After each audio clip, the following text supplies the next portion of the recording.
Hey, what is up, ladies and gentlemen? Welcome back. This is Chimera, and it's been a little while since the last patch and update, and they have really upped their game, I feel. This is their third content update. It's 0.18.4.2, and they really add a lot. And before I really get into the patch notes, I just want to just toss a few things in. I missed a patch.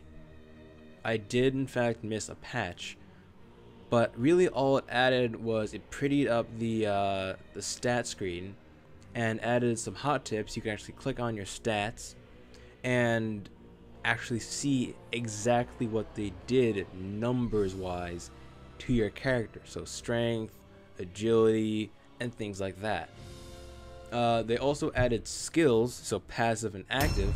There are about 9 quote-unquote generic skill tabs that you can look at.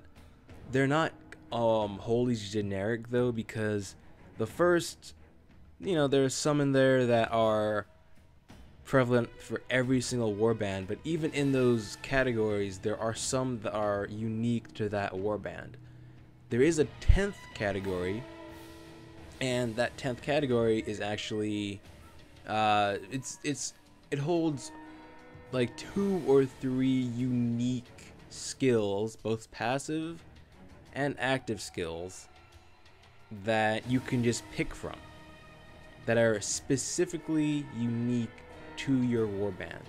For example, the Chaos have, I think it's Blood Rights, and if you hit someone, then it reduces, I think, the cost of your next spell. So, or I forget what it is exactly, but you get the idea. It's something unique to Chaos that only Chaos can get.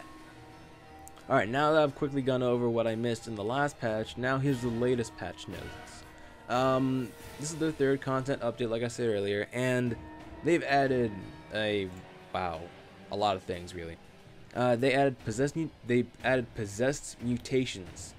Possessed units, when playing with rank 10, now have random mutations, which is beautiful. I mean, I'm playing with some Chaos units right now. Random mutations are awesome, because that's what Chaos does. That's what Chaos energy is. It's Chaos. It's gonna mess you up in some random way. And that's more variation between characters. That's always a good mark in my book. They also mess around with representative armors. If you actually change between heavy, medium, and light armor, or just clothing in general, it actually is mirrored in your character, which is very nice. Again, prettying the game up, kind of raising a little hype for it. They also added item enchanting, which is also interesting because at rank 10, the weapons that they give you have 1 slot, which in my mind kind of tells me that weapons can have multiple slots, which is going to be very interesting to see how overpowered a weapon you can find and just kind of pick up.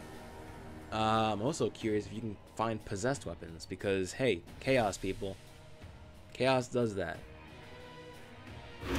But yeah, some of the marks seem pretty good, some less good, but I still have yet to really mess around with them. They also added 2 new maps. So they have 2, one new procedural map and 1 more unique location. The statue of Count Gothard.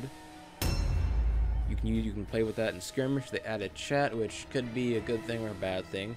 An action log, which is also very good, because you can actually see and run through what the hell is going on. Key mapping, a new deployment type, which they codenamed Umbrella. Oh, that's fantastic. Okay. This is fantastic, because you can essentially, right now in Mordheim, before the patch, you could set it up so, it's a random match, everything's randomized, and then suddenly you go into the match and you have clear vision of your enemy, and it's just like, okay, thanks. And it's just kind of like scurrying around and doing whatever, and that's not really some armies don't necessarily like that. I, for one, don't really like it because the armies I run are typically kind of how do I put it? They're kind of hit and run. I want to see you before you see me, slap you, and then run away. Take note, that slap's going to take away like a 30 of your health. Probably more than that. But you get the idea. Umbrella allows you to just place your units as far apart as possible. So you can just spread out across the city. And instead of, it's more of guerrilla tactics than a straight up fight, which I really, really like. They also added new cloth. So Warhammer, just in general, is known for, you know, their unique clothing and the tassels and all the little fancy things. They have they've messed with that and kind of revamped it. It looks so much better. Unit rotation. I saw this. I'm like, wait. Can I switch things out now? No. It's something far simpler than that. You can actually just rotate your unit in the management system and just watch it from there and just actually get a really good look at what the hell your guy looks like. For example, I was looking at one of my Chaos Raiders, I think. They're the guys who don't actually have weapons, but they're heroes. They're not the impressive unit. And these guys have, well, this guy in particular, he had, like, from the front, I'm like, okay, I see one arm, I see two arms. Holy shit, he has a crown of horns growing out of his head. One arm is like a sword, like machete thing.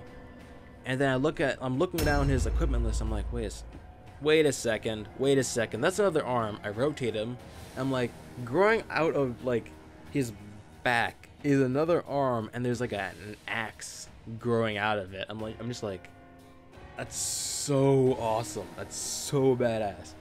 And I don't know what the other units in other armies look like right now, and I'll get to it. Believe me, I'll get to it.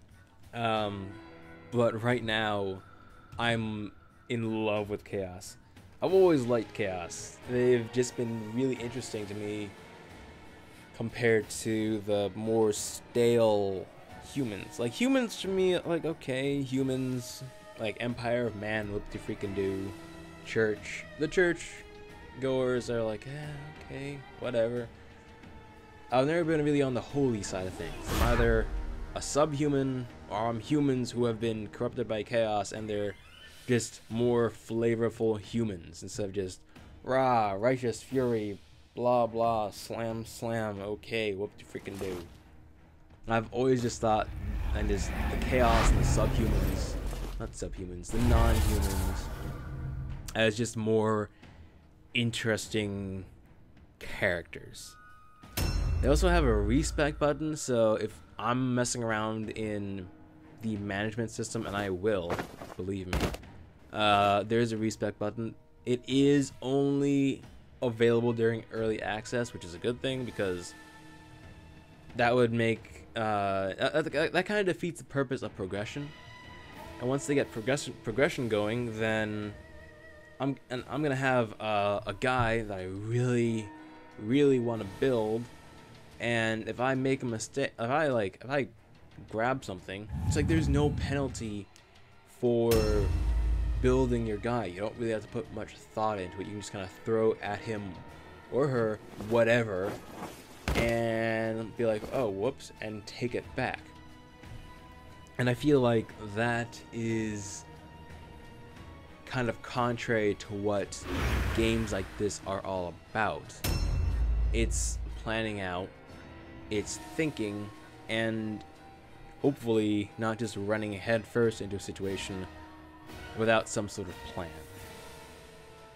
A few other slight changes. They added cloud saving, so your save games are now copied onto Steam's cloud, and they have changed a lot of just numbers, which I'm not gonna go through right now. I'm just gonna link it into the description or in an annotation somewhere for you guys to look at. Just general changes and added points. And wow, they made a lot of changes. They also made some spell and skill changes, which is also good. And that's really the whole just overall purview of the patch notes.